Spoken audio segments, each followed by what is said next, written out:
unang hirit, unang hirit. Eto na, ang pinakamagaling na dog trainer ng unang hirit na nag-nilay-nilay bago siya.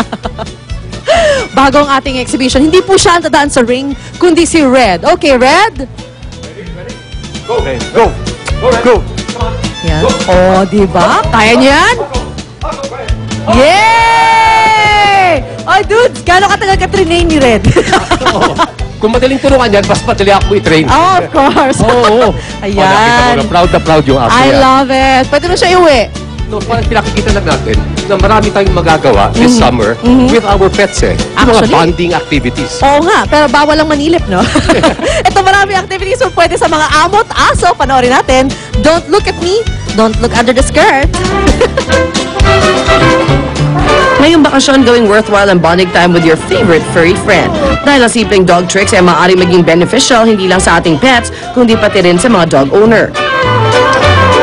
Kaya itong ilang suggestions na pwedeng gawin with your dogs as a good bonding moment.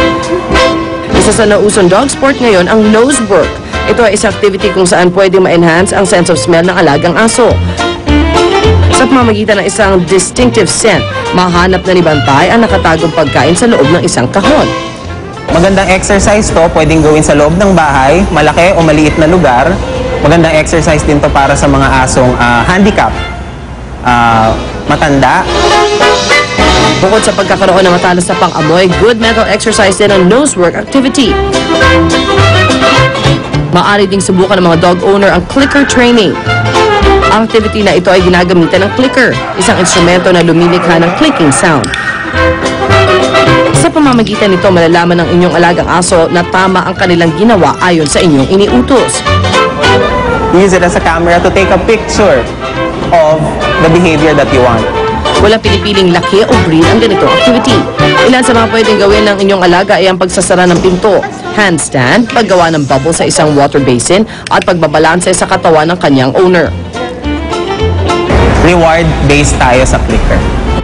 Maaari ring ma-practice ang bilis at tiksi ng inyong mga alaga sa mga agility obstacle run. Sa pamamagitan ng mga pole, tunnel at rings, sabay kayo makakapag-ehersisyo ng inyong pet. Mga kapuso, gawing mas masaya ang bonding moment ng inyong alagang si Bantay. Sa mga activities na magpapaalerto ng kanilang isipan at magpapaliksi ng kanilang katawan.